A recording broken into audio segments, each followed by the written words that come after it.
Kia ora, I'm Nico Poretous. I'm 20 years old and I'm a professional freestyle skier from Wanaka, New Zealand.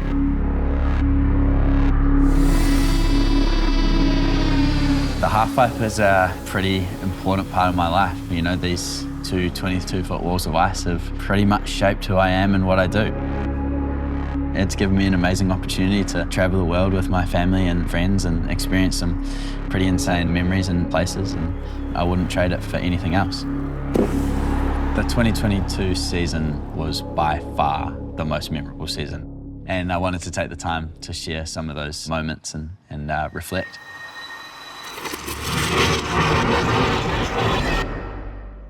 When I'm not training and competing in the halfpipe, I'm normally just free skiing around the mountain, just, you know, doing my passion and doing my thing. And I think that's really unique in the way that it keeps halfpipe skiing fresh for me and really allows me to put my head down and work hard when it does come to those hard training days or, you know, those competitions.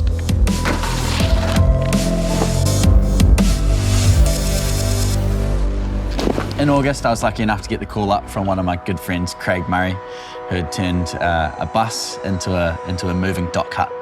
That's what we like to call it, and he invited me to come on a trip with him, living on the bus for 10 days with 6 other boys, travelling through this famous alpine highway in New Zealand called the Great Alpine Highway number 73, and travel to these club fields. They're the core basis of where skiing began in New Zealand, and something which I never experienced, and so of course I just snapped up at this opportunity straight away.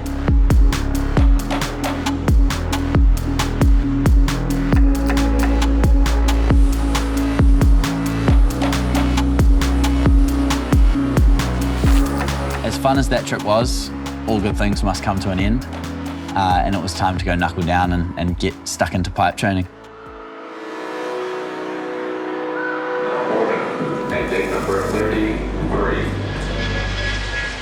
The setup at Kitchenhorn is incredible. Up on the glacier with a, you know, pristine, perfect 22-foot full-size halfpipe and then an airbag at the end.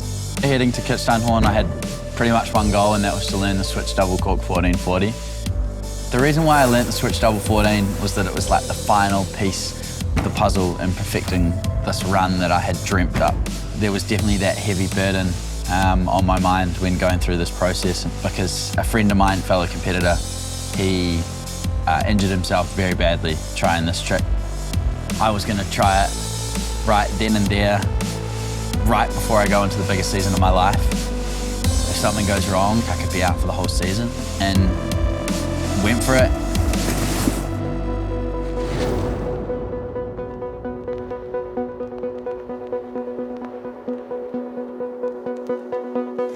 And it worked. And I landed this trick, and it sort of unlocked a massive key for the rest of the season. So the feeling I got when I landed the switch 14 was like, holy shit, I'm actually gonna be able to do this. And then I got to the bottom and it got the word from my coach, and he was like, that's one thing to do it, but it's another thing to put it in a run. A half-pipe run consists of 5 hits, and every single hit has to be perfect. No mistakes, because you only have less than 2 seconds between each wall, and you have to sort your shit out, get your thoughts together before going into another trick. And that whole process is intense, to say the least.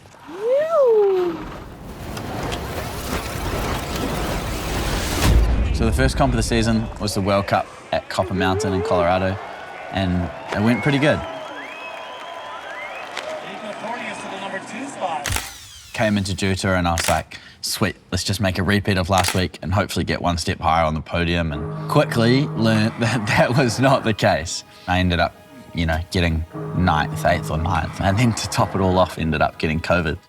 I got this thing that we'd been dodging for the past 2 years, and all of a sudden my life came to a pause. I missed out on 2 World Cups.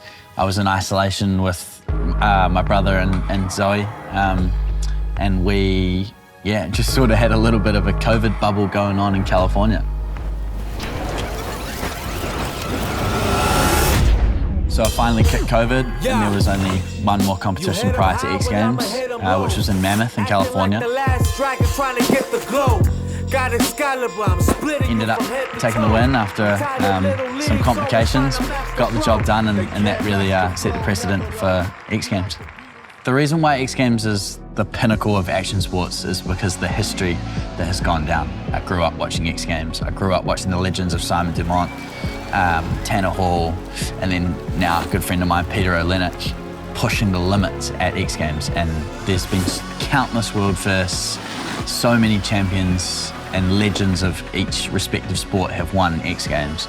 I went to X Games with a certain run in mind. I had this run that I really, really wanted to do no matter what. And that run was switch right cork 9, switch left double cork 14, right dub 16, left dub 16, alley-oop dub flat 9.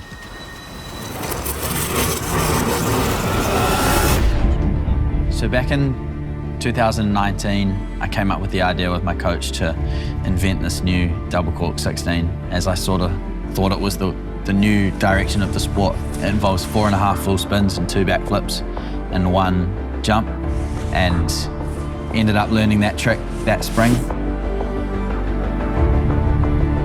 And the day that I learnt the left side one, I said to Tommy, why don't we learn both? Why don't we do it both ways? And at the time, I really regretted saying that I should do both. Those tricks are pretty much why I'm sitting here today. It's one of the best decisions I've ever made in terms of my sporting career, was to learn those tricks. X Games is very different in the sense that it's a jam. It's what they call a jam format. So it's a 40-minute jam session where everyone gets as many runs in as they can. And the judges aren't per se scoring with numbers, but they're more using rankings. So this person was better than that person.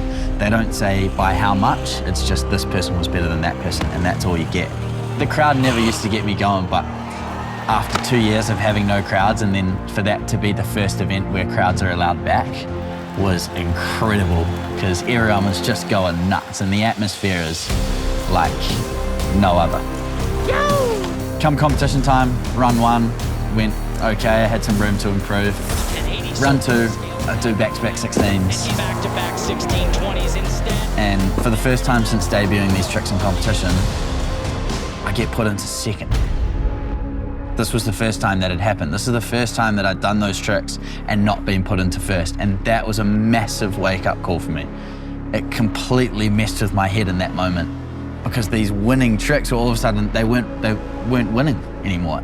By the time I dropped into run 3, I'd been overtaken again. And I was now in third, and I was like, what's going on? Like, this is crazy, sort of freaking out in my head. But I knew that I had a job to do. Run 3 comes, I drop in, and I try my switch 14, and I crash, and I'm like, at this point, my legs are jelly. To be honest, I was really close to just being like, I cannot do this. This has gone away from me.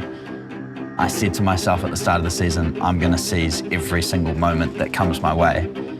I had 2 of the biggest comps of my life back to back, X Games and the Games. I wanted to have one result that I could hold on to for the rest of my life from that season, from those 2 massive events. I clip into my skis.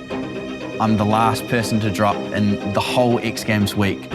Took 3 deep breaths, looked back up at my coach, tapped my poles 3 times and dropped in. Youngest on the roster once again here at 20 years old and 2 months. Switch, double 1440, he gets the landing on that one. Right side 16. Back to back with the left side 16. Alley-oop to finish things off. Nico Poretous. And the ranking came in. Last man to ski, last run. He takes gold for his 2nd year in a row. That was one of the most content moments I've ever had on my skis. I'd done the impossible in my head. The run before, I'd pretty much tapped out.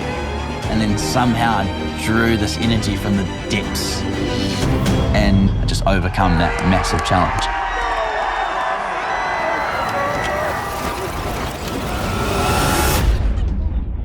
The weeks leading into the games in Switzerland, not gonna lie, they sucked.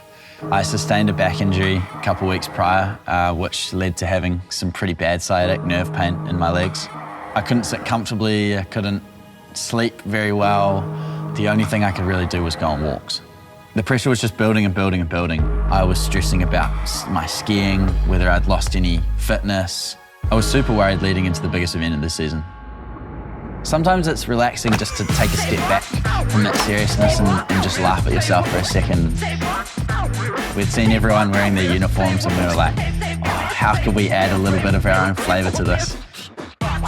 We made the decision to rock up to the games wearing suits. We were businessmen going on our annual business trip to China.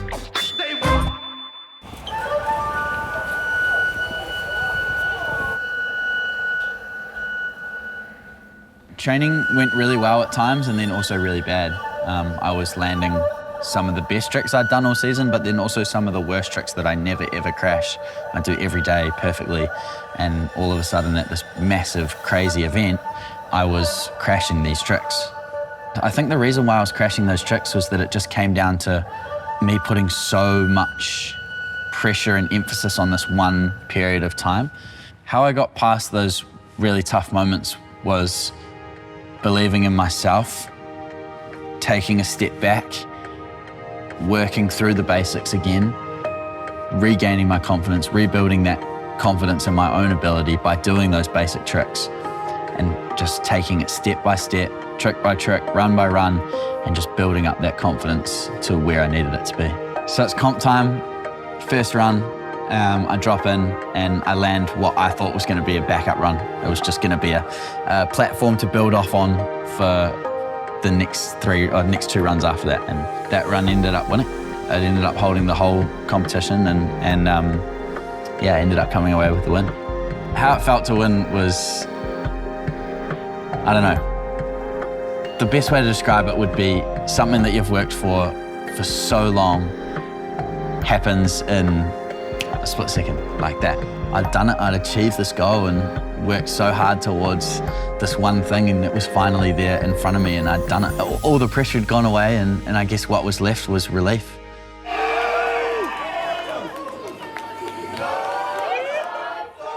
I compete for moments where everything aligns when you just don't think it's going to happen, and that release of adrenaline, that rush, that element of surprise, the